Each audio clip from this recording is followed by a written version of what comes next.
Hi friends, good afternoon. দেখুন,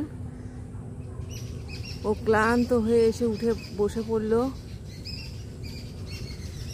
হাওয়ায় দুলছে।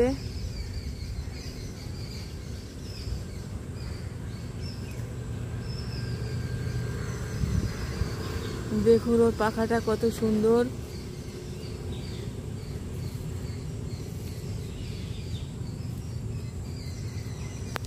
ওরা এইভাবেই গাছের মধ্যে আটকিয়ে থেকে রাত্রি কাটায়। দেখুন ওকে কত সুন্দর দেখতে লাগছে, চুপ করে বসে আছে। প্রজাপতিদের নিয়েও অনেক রিসার্চ করার আছে, কারণ অনেক প্রজাপতির অনেক রকম নাম আছে। আমি তো কারোর নাম টাম জানি না তো, কিন্তু দেখতে পাই অনেক রকম প্রজাপতি, তাই সংগ্রহ করি। এদের নামও আছে, এদের গাছেদেরও যেমন ডেসক্রিপশান আছে, এদেরও ওই রকম আর নামও আছে, ডেসক্রিপশান আছে।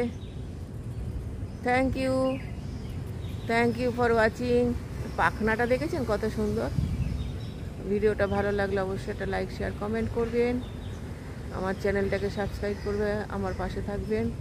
ও বোধহয় রাত্রির আশ্রয়ের জন্যই শেল্টার নিয়ে নিল এখনই, কারণ আমি দেখেছি, কারণ ও তো আর উঠছে না। আমি দেখেছি অনেকেই এরকম গাছের মধ্যে রাত্রিবেলা। এবার এই পাশ থেকে দেখাচ্ছি, দেখুন এই পাশের ডিজাইনটা দেখুন কত সুন্দর, আরও সুন্দর লাগছে ওই পাশের থেকে। দেখুন ওর সুর টুরগুলো সব দেখা যাচ্ছে। Thank you. আপনারা প্রজাপতির শুভ শুভেচ্ছা গ্রহণ করুন। আপনাদের সবার এই রকম শুভ জিনিস সংসারে আসুক।